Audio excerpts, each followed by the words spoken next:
Okay, 2014 hast du dann letztendlich deine aktive Laufbahn beendet. Und dann trat sicherlich natürlich auch dein Beruf mehr in den Vordergrund. Du hattest vorher eine Ausbildung bei der Krankenkasse gemacht und warst da dann auch festangestellt. Inzwischen arbeitest du im Unfallkrankenhaus Berlin. Und mich würde mal interessieren, oder auch sicherlich unsere Zuschauer würde interessieren, was dort deine Aufgabe ist und was du außerdem noch machst. Ich würde mal so das Stichwort Impulsvorträge in den Raum werfen wollen. Also fangen wir mal an mit meinem Job. Ich bin Angestellte am Unfallkrankenhaus als Botschafterin für Prävention, Rehabilitation und Sport. Da fragt man sich natürlich, Botschafterin an einem Krankenhaus. Okay, ja, es ist ein Novum. Mein Chef hat da also weit vorausgeschaut. In vielen Dingen kann er das und hier auch. Er hat sich gedacht, wenn wir das so wie die Amerikaner machen, dieses Peer-System, dass man also von Erfahrenen, die selber aus Erfahrung reden, lernt, sollte das doch etwas bringen. So, und er hat mich 2004 das erste Mal in Greifswald erlebt. Da habe ich so ein bisschen referiert. Und zusammen mit meinem anderen Chef, sage ich immer, von der Deutschen Gesetzlichen Unfallversicherung, ich komme gleich dazu, wieso das so zusammenhängt, haben die sich gesagt, Mädel, wenn du mal nach Berlin kommst, dann können wir dich gebrauchen. So, da habe ich mir nur gedacht, Gott, Berlin, so ich als Landmädchen irgendwie. Aber gut, habe mich bedankt, bin ja gut erzogen.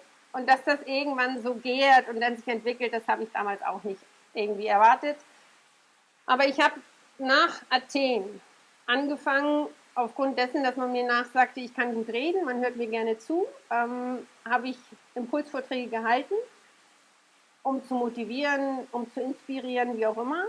Sowohl vor Jugendlichen, wie aber auch vor Arbeitgebern, Arbeitnehmern, ganz egal. Und dieses Paket, so in Kombination mit meiner Person, das fand mein Professor Dr. Eckernkamp, mein Chef am Unfallkrankenhaus Berlin, ganz toll, zusammen mit dem Presseleiter von der Deutschen Gesetzlichen Abteilung, Deutschen Gesetzlichen Versicherung, der Gregor Döpke. Und jetzt ist es so, dass ich angestellt bin am Unfallkrankenhaus, aber die Termine koordiniert werden aufgrund des Datenschutzes von der Deutschen Gesetzlichen Unfallversicherung. Okay. Das heißt, nichts anderes, als dass ich an die Schulen gehe, egal welche Couleur von Schule. Also Grundschule, Vorschule, Gymnasium, Gesamtschule, mit Förderbedarf, ohne Förderbedarf, Schwerpunkte, Super. egal wie. Und den Kindern ab der 5. Klasse einhergehend mit dem Dokumentarfilm Gold, du kannst mehr als du denkst, damit diese Kinder einfach auch erstmal etwas haben, wo sie sich was drunter vorstellen können. Ja. Im günstigsten Falle werden die Kinder von den Lehrern auf mich vorbereitet, manchmal auch nicht, sodass ich mit den Kindern thematisiere, dass man auch mit einem Handicap ein sehr wertvolles und lebenswertes Leben leben kann und auch vor allen Dingen ein sehr sportliches Leben kann, weil Sport und Bewegung für uns alle einfach immens wichtig ist. Ja. So, das war der Aufhänger und das lief immer gut und das läuft auch heute noch gut. Leider hat Corona uns so ein bisschen aufs Trockendock gelegt, aber das geht ja allen so. Ich gehe davon aus, das geht auch dann wieder los. Wie ist das? Schulen hauptsächlich oder nur in Berlin oder ist das in ganz Deutschland? In ganz Deutschland. In ganz Deutschland. Super, das ist ja richtig gut. Also wir haben Projekte auch in Hessen letztes Jahr gehabt, die richtig gut anliefen. Haben wir 2 Monate lang, ich sag mal, so eine Roadshow gehabt von einer Schule zur anderen. Und haben wirklich ganz, ganz tolle Feedbacks bekommen. Und gerade auch bei den Schulen mit Förderbedarf, weil wir das oft erleben, dass Kinder mit Handicap von ihren Familien zu sehr behütet werden. Weil sie können ja nicht. Geht doch nicht. Ja. Doch, es geht. Es geht vielleicht anders, es geht vielleicht auch nicht so flutschig so, aber es geht. Und gemeinsam merkt man sehr wohl, dass da auch ganz, ganz viel Power dahinter ist und vor allen Dingen ganz, ganz viel Spaß. Ja. Ich habe dann, in Hessen hatte ich einen Kompagnon, der ist Bundesliga-Rollstuhlbasketballspieler. Der hat wiederum über die Unfallkasse Hessen 20 Rollstuhlbasketball, also Rollstühle für Rollstuhlbasketball. Ja. Die sind ja so ein bisschen anders, die haben einen Sturz, einen Extrem. Genau. Sodass die Kinder also wirklich dann auch in der Turnhalle selber Rollstuhlbasketball spielen können und merken, ist es sehr anstrengend, es ist nochmal was ganz anderes und es bringt mega viel Spaß. Ja. Und es ist sehr anstrengend. Ja. Das sind so Dinge, Learning by Doing und Erleben zu verstehen. Unheimlich wertvolle Momente, die ich da erlebe mit den Kindern. Und auch immer wieder feststelle, dass dieses Nichtwissen ist bei Kindern nicht das Problem. Das ist bei den Erwachsenen Ja, natürlich. das Problem. Natürlich. Die Kinder fragen sind nach. dann neugierig, Die wollen's fragen, sind wissen. interessiert Genau. und machen und versuchen. Genau. So. Und Erwachsene so, nee, und kann ich nicht und lass mal. Das ist teilweise auch okay. Also ich muss jetzt nicht von jedem Erwachsenen auf der Straße angesprochen werden, ja, was hast denn du, warum bist du im Rollstuhl? Aber es gibt Situationen, wo Erwachsene ihre Kinder einfach auch zurückziehen, so nach dem Motto, du guckst sie nicht so an oder die kann doch nicht und so. Und das finde ich dann schon auch falsch. Naja, aber das ist eben auch das Ding, dass man damit nicht normal umgeht, Genau. weil man es nicht normal findet. Aber gerade für die Kinder, was du erzählt hast, wenn die da das mal ausprobieren, zum Beispiel in Rollstuhlbasketball, auch gerade für Kinder ohne Handicap ist das natürlich auch total spannend, A, zu sehen, wie das ist, aber auch B, zu sehen, wenn jemand mit so einem Handicap sein Leben in den Griff kriegt und schöne Sachen machen kann und ein tolles Leben haben kann, dann kann ich das vielleicht auch, wenn ich einfach nur Lernschwierigkeiten habe oder ein bisschen moppelig bin und deswegen irgendwie gehänselt werde. Das ist ja auch, das Problem muss ja vielleicht gar nicht so groß sein, aber es hilft ja jedem Kind, das zu sehen. Also die Relationen und die Perspektiven verschieben sich und dadurch ja auch die Werte. Und das ist so entscheidend. Es geht nicht nur um schneller, höher und weiter, sondern es geht ums Erleben und um Spaß haben. Ja? Und das ist etwas, was wir mit diesem Programm unheimlich toll bewirken. Also wir haben das auch hier am Stützpunkt in Berlin, am Sportforum, in der Physioabteilung. Also wir hatten einen Schwimmer, der hatte beidseitig die Unterschenkel seit Geburt an nicht und hat Prothesen. So.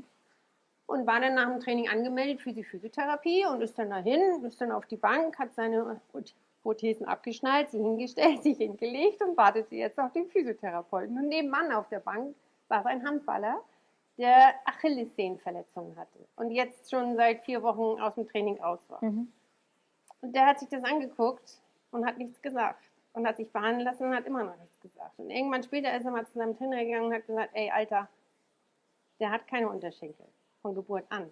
Und der schnallt sich die ab, lässt sich behandeln, schnallt sich wieder an und geht los.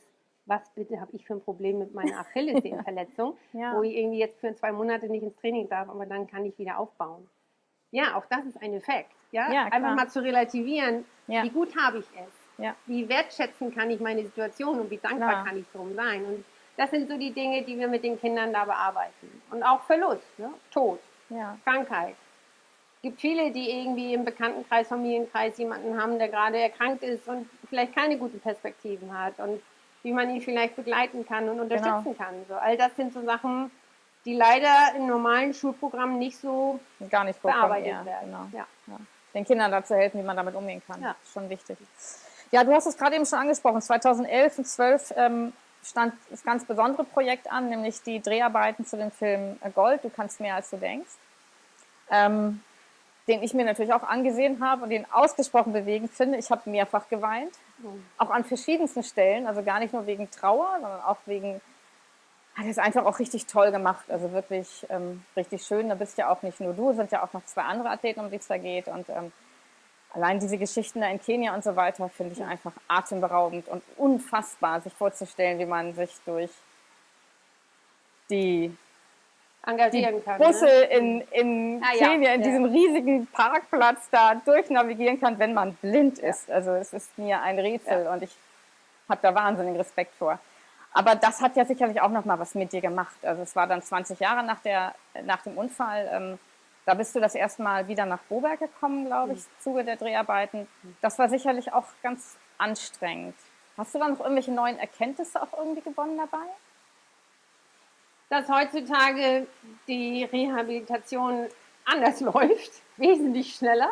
Ja, das glaube ich. Und anscheinend irgendwie die Patienten auch schneller unterwegs sind. Also ich glaube, ich bin da ein sehr, sehr emotionaler Mensch, der da auch nach wie vor mit sich hadert, was heute irgendwie nicht mehr so ist. Woran auch immer das liegen mag, ich weiß es nicht.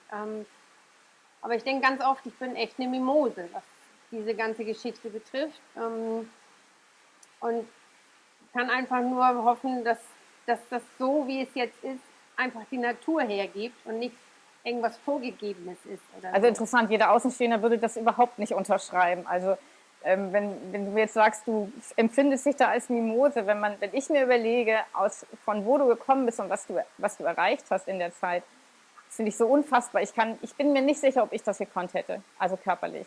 Definitiv nicht. Das weiß keiner. Obwohl ich, glaube ich, auch eine relativ starke Frau bin, aber ich weiß nicht, ob ich das geschafft hätte. Also ich finde das Irgendwie Mosenhaft finde ich es wirklich nicht. Aber das kann man ja anders, selber auch anders empfinden. Ja, das ist in Ordnung. Also völlig okay. Also die sind schon wesentlich mehr in Spur und mehr im Programm, die Patienten heutzutage, als ich es damals war. Ja. So. Und ich denke, das ist auch gut so. Man muss gut auch wieder ins Leben zurückfinden, gerade ins Arbeitsleben, weil das ist, glaube ich, etwas, was wir alle brauchen, Bestätigung. Und wenn wir die zu Hause nicht haben und nicht im Sport, dann zumindest bei der Arbeit. Und demzufolge, ja, kann man, glaube ich, sagen, nach 29 Jahren hat sich da viel positiv entwickelt. Ja, das stimmt. Das ist gut.